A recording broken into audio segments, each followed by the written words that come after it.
On Women's Equality Day, New York Governor Kathy Hochul made remarks regarding women in the workforce in her state. Hochul became New York's first female governor after Andrew Cuomo stepped down following a barrage of sexual harassment allegations. Hochul commented on the milestones women have accomplished since the 19th Amendment was passed in 1920, but added that she believes, quote, "This pandemic was cruel for women." She announced that her state's labor department will, quote, "convene a study of COVID-19's impact on women," adding that, quote, "it's going to be broad." Good morning, and thank you, Dina. Thank you for rousing up this crowd on Women's Equality Day.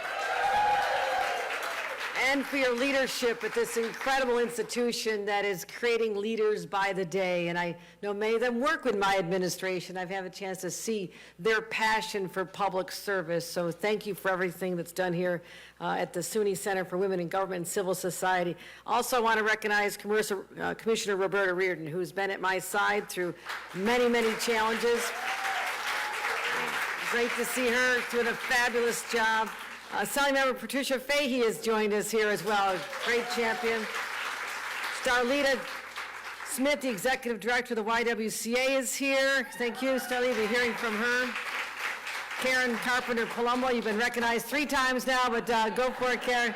And Julie, the Dean, I want to thank her and everybody who's here today. So really, really, really, really proud to be here on this anniversary. 102 years since women secured the right to actually just cast a ballot. Not to run for office, not to do anything else, but just be able to walk into a polling place and cast a ballot. And it was a big deal. It was a big deal because women had been denied this right to participate in democracy since the beginning, the founding of our nation up until then. So this was significant. And we talk about this a lot, especially as I chaired the Centennial Commission for Women's Suffrage here in New York. We were ahead of most major states. That's what we do. We're New Yorkers. We always have to be first. It's a matter of pride. So back in 2017, we celebrated the entire year, and culminating in a great celebration all across the state. We won in New York City where we lit up everything purple and all of our colors, and just really put a spotlight on the responsibility that women of New York have, because it was our foremothers and foregrandmothers who went on this long, long journey since 1848, when a small community called Seneca Falls hosted 300 enlightened individuals. And it's amazing to think to this day, how did 300 people know where to go without social media telling them where the event was? I don't know. It's extraordinary. It's extraordinary. To the women there, but also the enlightened men. We had people like Frederick Douglass, who spoke passionately about the woman's right to vote, and so we've always had and needed strong allies. But the women really stood up with their voices and went against the tides of their society, their churches, their communities, and indeed, many cases, their families. So it's in profound courage that they did it. So we should never lose sight of the fact that these were courageous individuals who put us on a different path. So 70 years later, right here in Albany, we would secure that right to vote for New York women. So every day since then, we honor those early trailblazers. We honor the Sojourner Truths, the Harriet Tubmans, who were also part of not just freedom for slaves, but also the women's rights movement. Susan B. Anthony, Elizabeth Cady Stanton, Lucretia Mott, Eleanor Roosevelt, and more recently, people like Shirley Chisholm, true people who stood up and says, I am a woman and I have a place, and that place is anywhere I want it to be. And that's where we are today.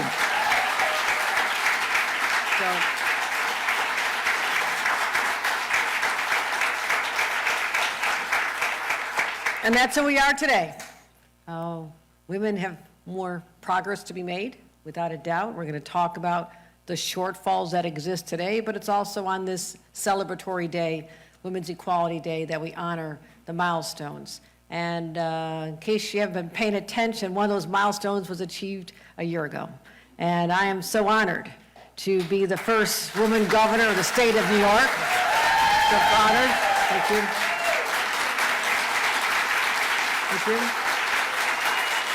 And we've demonstrated. Thank you. Thank you. Thank you. And I've said this before, I do feel the weight on my shoulders. But I'm up for it because I also know what's going on today is going to affect the ability of women to be successful in the future.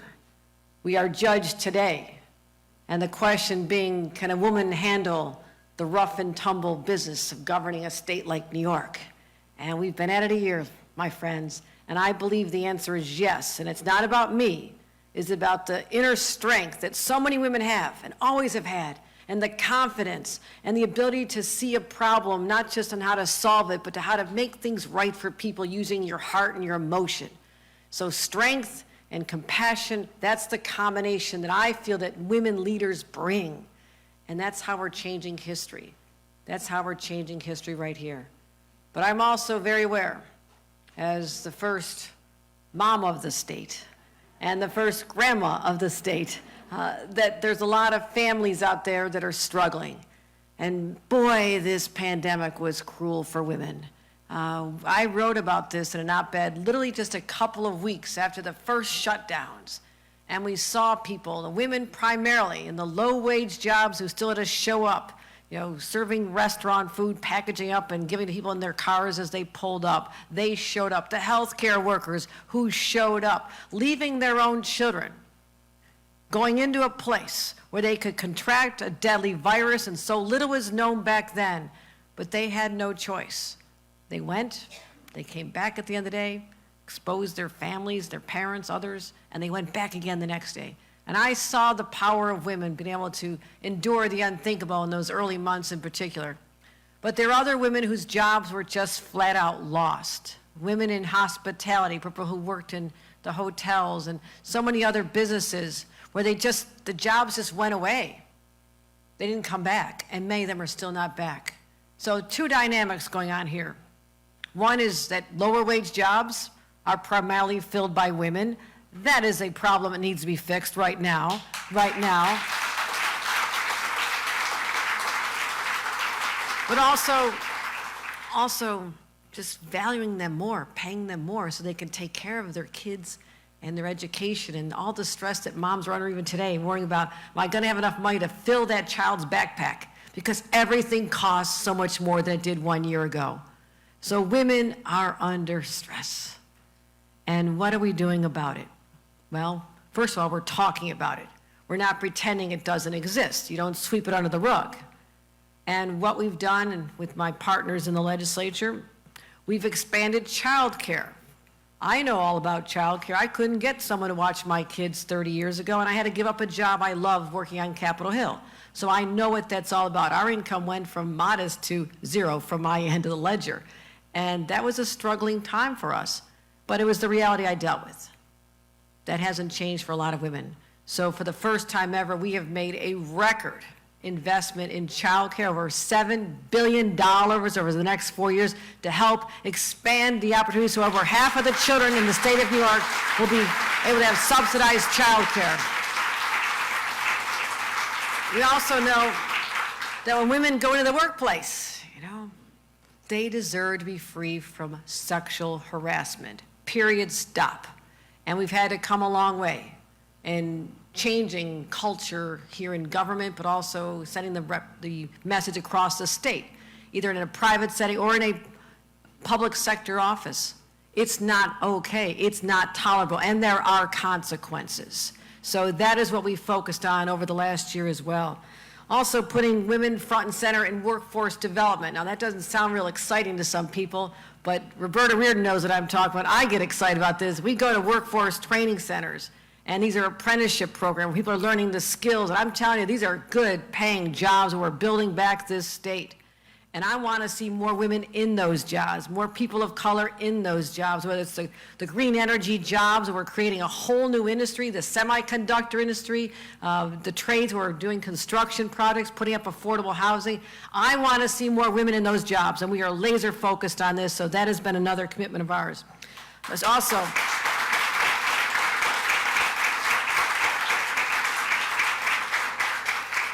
streamlining the process to be certified as an MWBE. How about that, once and for all? It is a hassle.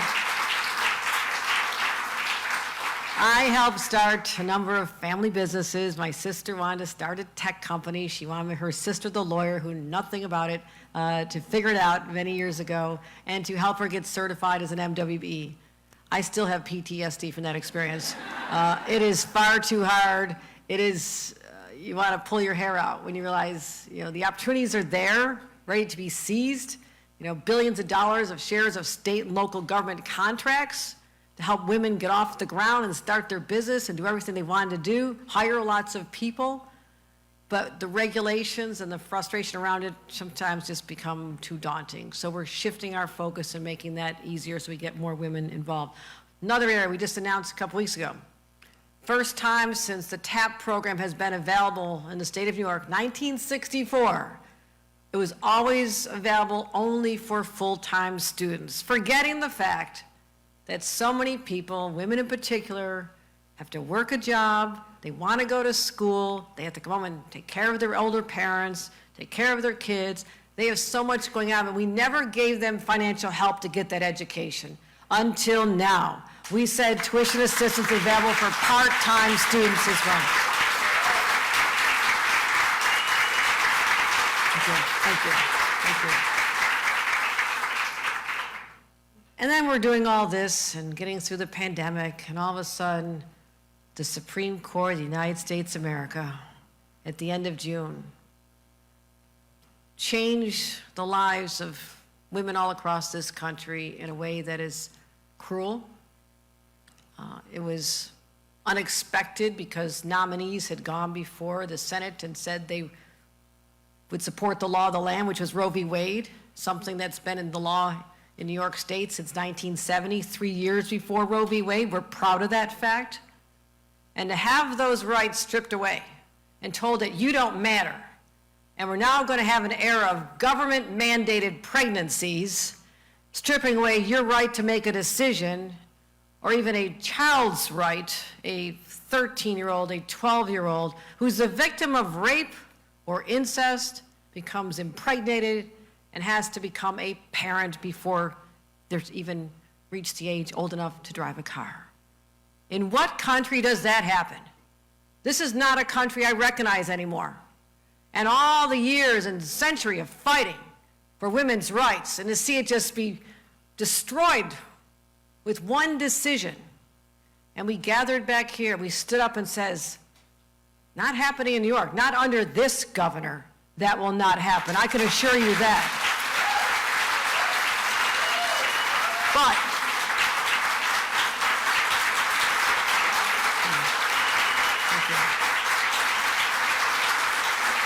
thank you.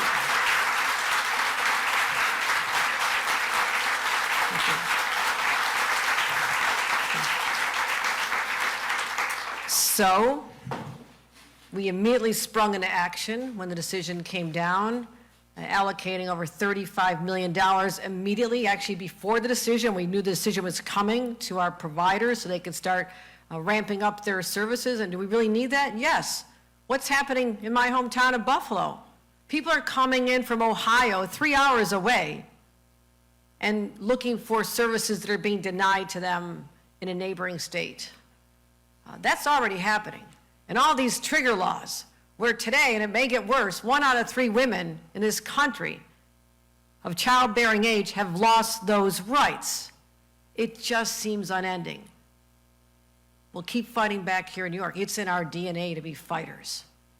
But this is a tough time for women in our country. It really is. The impact of the pandemic, now having their rights devalued, destroyed, stripped away, and everyone always thought that in America, we always move toward progress. We don't roll back progress. So this is a hard hit for young women who are learning about government in places like this. But I want them to not give up.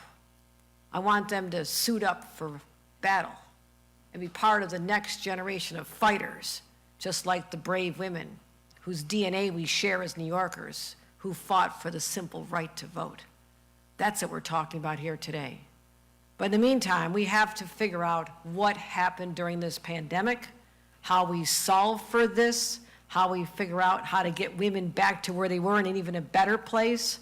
And that's why I'm calling on Roberta Reardon, once again to convene a study of COVID-19's impact on New York's women, and it's going to be broad. We're going to peel back every dynamic, and let's look at not just in the workplace, but what happened to women when the decisions were made to have all the kids go home and learn remotely. Wow. Wow. What a mistake that was.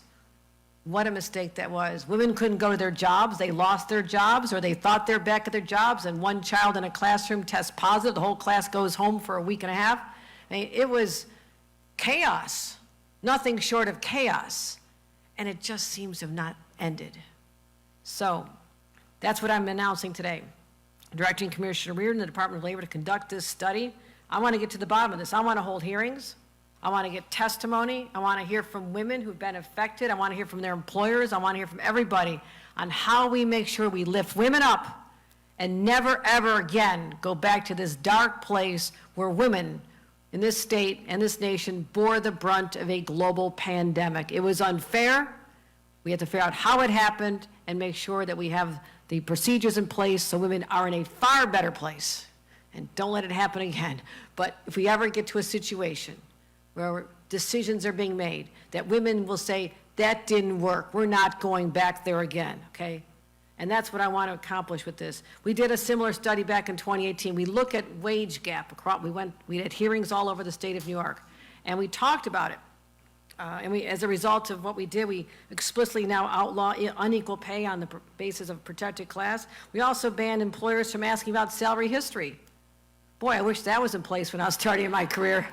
You know, we calculated, how many hundreds of thousands of dollars are not there at the end of a woman's career because she is a young 20-something, didn't know to negotiate when I had that first job on Capitol Hill. I left a law firm, was offered a 50% cut in pay so I could have the privilege of public service. I did it, but didn't know the guy sitting next to me, who was not a lawyer, less education, was making more than I did. So this happened to me.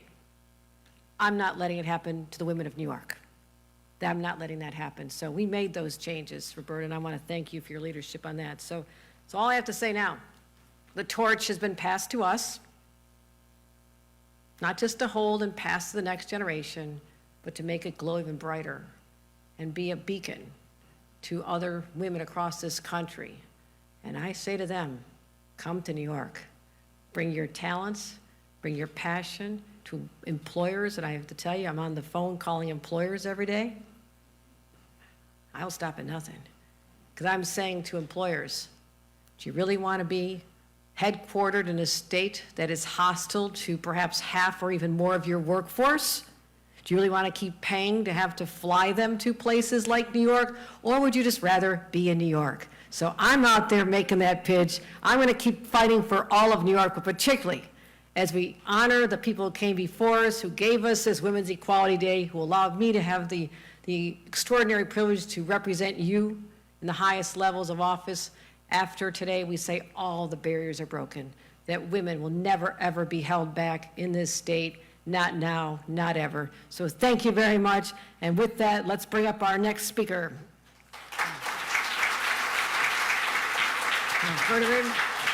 Roberta Reardon, thank you.